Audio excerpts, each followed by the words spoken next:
So I'm going to build up a pair of rear rims. This is a Force split rim outer. This is a Force split rim inner. They're both 4.5 inches wide, so that'll give me a combined width of 9 inches, which should be fine for the pair of 250mm rears that I've got. So I'll get on with cleaning off the silicone. You can see here we've got some old silicone rubber around here. That's got to be removed. Same on this one. Once that's been removed, I can then make the two surfaces together. Basically put them on top of each other like that. And then you get yourself a centre, which is one of these. These are beautifully made, aren't they? That drops inside there. And then you put an awful lot of nuts and bolts around and tighten it all up. When that's done, you then go around with some silicone rubber and put some sealant around here, which stops the air from escaping when you blow the tyre up. So yeah, it shouldn't take long. Got to clean off the silicone first. That's going to take me the longest, so I shall make a start. So I've finished preparing the first two halves. Removed all the silicone rubber off the seal. Done the same with the front section, giving it a quick polish. They're now ready to be assembled. Have the centres put in, all the nuts and bolts done up, and then I can start on the next pair to build the second rear wheel up.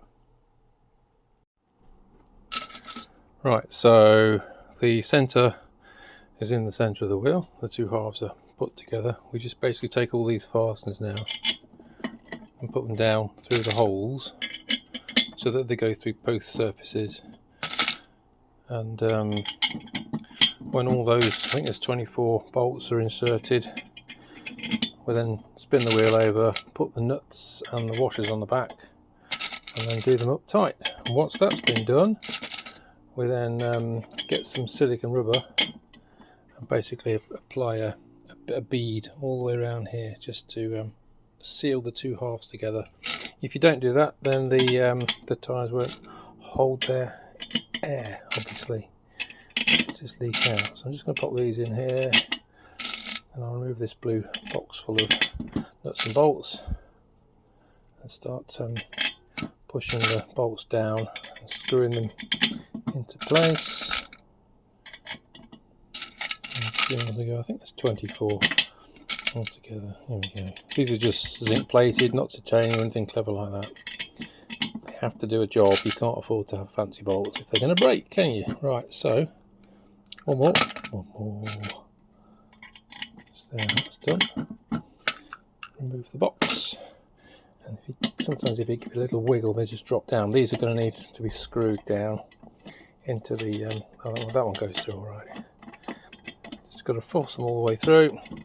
And then what we'll do is we will, using the tool, spin that around, put them through, put the washers and the nuts on the back, do it all tight, and then put some sealant on it. Right, I'll crack on with that.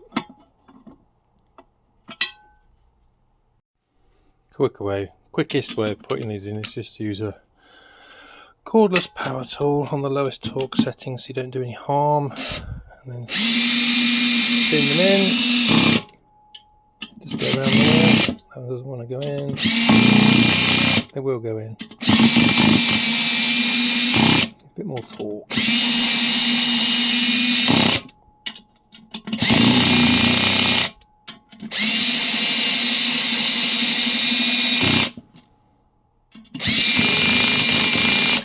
A little bit more torque I think required on those. Hang on a second. That off there, here we go. Right, a bit more torque.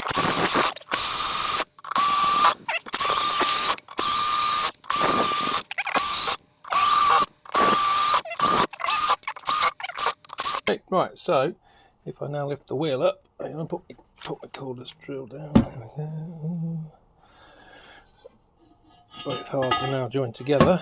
What we now do is we now put all the washers and all the nuts on the back of all the bolts, and then we have to tighten them up don't over tighten them, and then we can apply the sealant. All the washers are now on, and now the next job is to fit all the nylock nuts and then do them up tight. All the nylock nuts are now fitted, so the next job now is to do them all up tight, and then what we'll do is I'll just weigh the wheel, see how much it weighs, just out of interest, and then just try and fit it on the chassis and make sure it fits okay. We've got clearance for the floor. We should have, so, but it's always worth checking at this stage before you.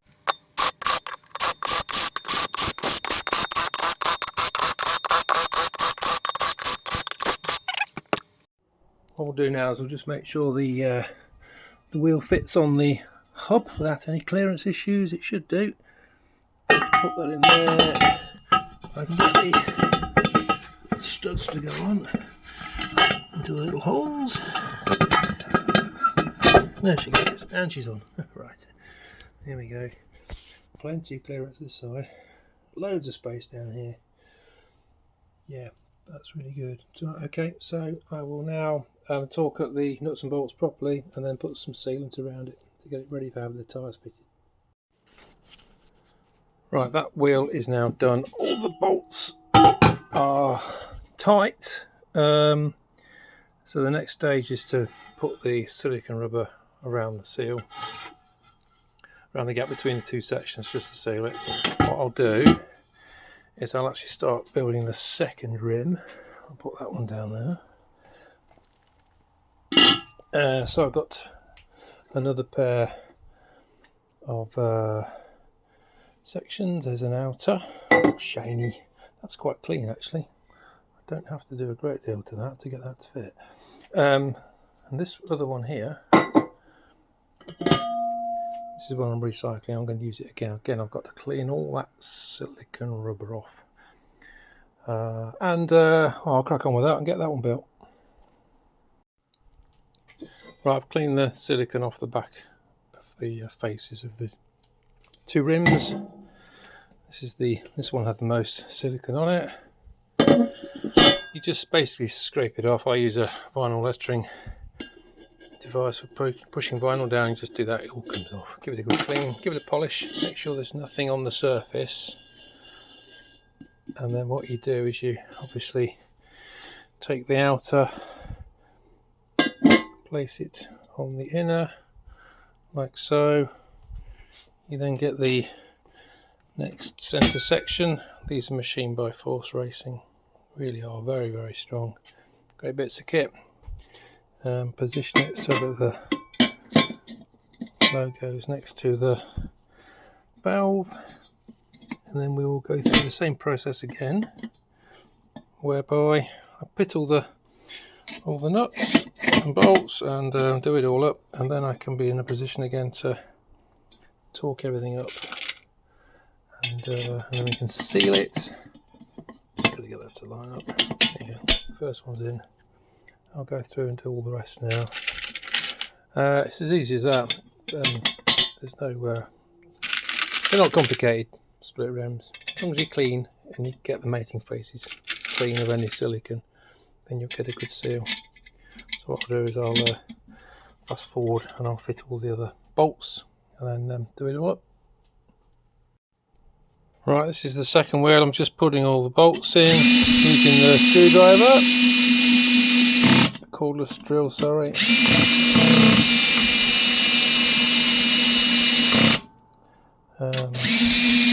Yeah, once that's done, we'll put we'll turn them over, put the washers and the nuts on the back.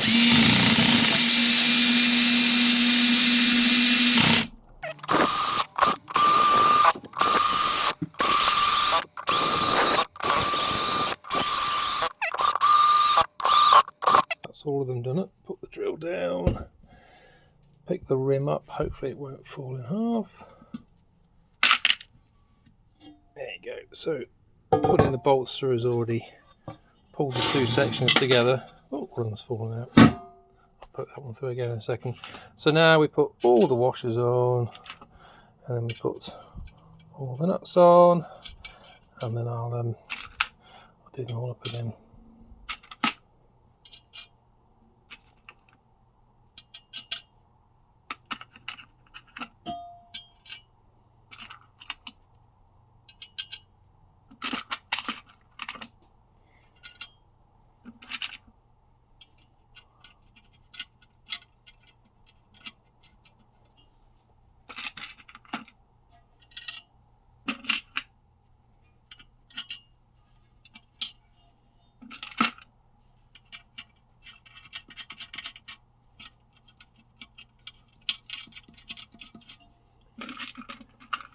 quite therapeutic. I like building wheels. Especially when they're nicely made and everything just goes together properly. More washers. There we go. Down there. Can hear the big bikes out on the dual carriageway today. I think the fine weather has brought all the big bikes out. I live near the A46 and the A50, so we get quite a lot of noise. You can actually work out where they're going, where they're coming from, which roads they're using. Get used to the sound around here. Can't beat a nice big motorbike being wound up on a Sunday afternoon on a dual carriageway, can you?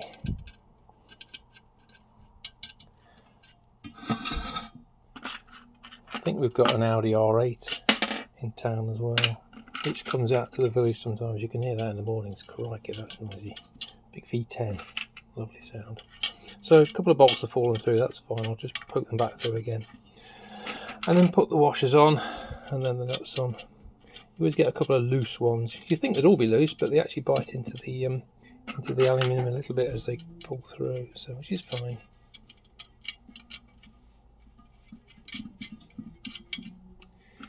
So, getting ready for the first event, eh? What are we going to do this year? Still haven't decided. I might do some more javelin. I might do shock horror, some British sprint rounds. There's only 7 people registered at the moment, so there's not an awful lot of competition this year. So top 12 runner will be a formality, won't it? But anyway, gone are the days of 20 people turning up for a British sprint round and 8 people being disappointed they didn't qualify. Bit woke if you ask me, never mind. All controversial. Right, so put those 2 through, and then we will put the nuts and the washers on. There's one, there's the other one. Right, now hopefully this time I'm careful. It's going to drop through again. Right, hang on a second. Let's put the phone down, put the washer on. Try again. Right, okay, so I've put that other one through. They've all got nuts and washers on now, so the next job is to do them up with the cordless drill again, and then I shall do them up properly with a spanner, and then make sure they're all tight. Right, now I'll do them up with the, if I just put a little bit more torque on that, let's put it on to probably 6, put it on 5, spin them round. Put it on the high speed and spin them. Here we go.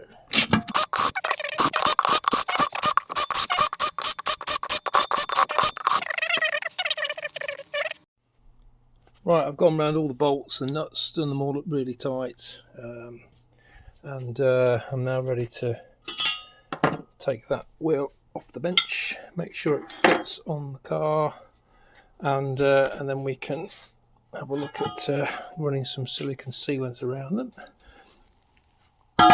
See if I can get that on there without making a pig's ear of it.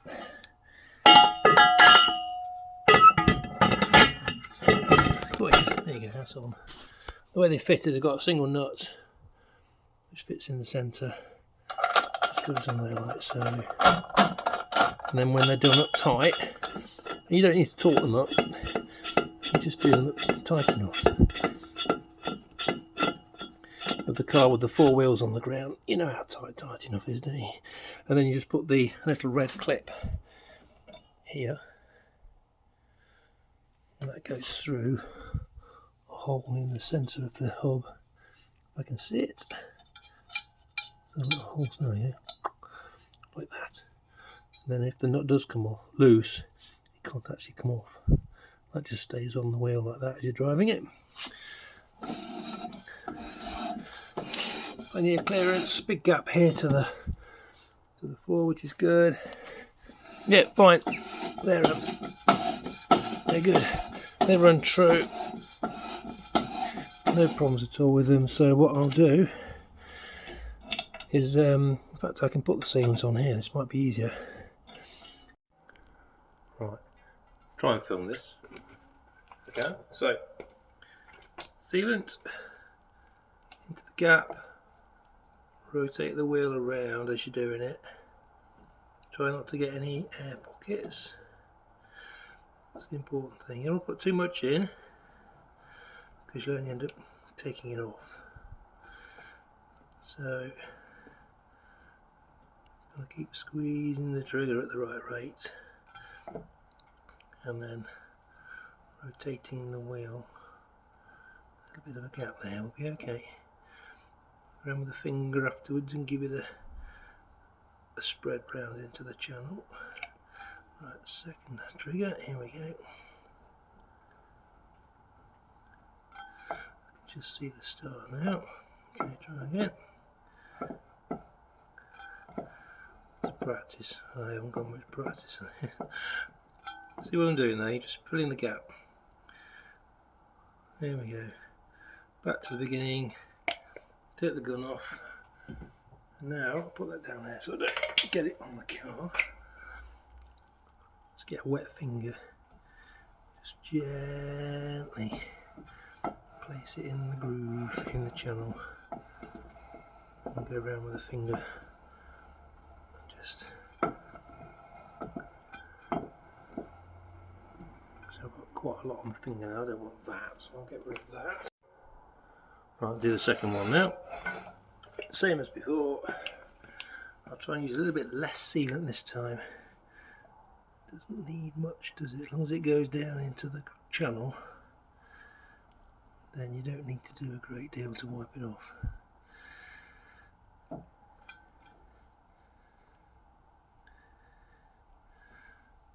Just keep squeezing the trigger at the right rate while turning the rim. There we go. Turn the rim quicker or squeeze less if it's coming out too quickly. Once you've smoothed it into the channel with a wet finger, it'll make the seal anyway a bit too much there. I can now see the bit where I started is coming back around again. That's looking good round there. Okay, so I'm going to have a little bit of excess on this one again. I'm just going to wipe that off then. There we go. Turn that off. Okay. Put that down there out of the way. Well, let's get a wet finger and then just very carefully, don't put too much pressure on it, wipe that off onto a cloth. Wet finger again. There we go. It's looking a bit better on this side. Second wheel's always better than the first one. And then gently does it. Yeah, I've got too much on there, but that's fine. It's coming off. Yeah. Much tidier job on this one. Okay. Far too much silicone, but there we go. And we're done. That's done. Okay. Smooth down that bead that I've generated on that side.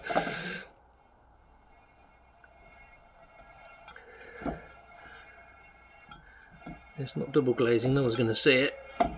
So, there we go. And I think that is good. It's better than the first one. It's in the channel all the way around. There's no air pockets. Yeah, I'm pleased with that. Right, leave that to cure for 24 hours and then I can get the tyres fitted and inflated and there shouldn't be any leaks. Both the rear rims are now finished and I'm just waiting for the silicone to cure. Once that's done, I can get the pair of Pirelli tyres fitted. There they are. Here's the other one. They're both good. There we go. Yeah, very pleased. That's hour and a half's work or so. It doesn't take long to build them up. Put a bit of silicone on it, all done, and then get the tyres fitted. I've now got all these pieces left. These are the inners and outers from the 300mm wide rims. I don't know what I'm going to do with those at the moment. Hang on to them. They're always worth keeping hold of. So put them back in the shed, keep them safe, and yeah, good. Well, I hope you enjoyed that. Thanks for watching. If you like it, please click like, and don't forget to subscribe.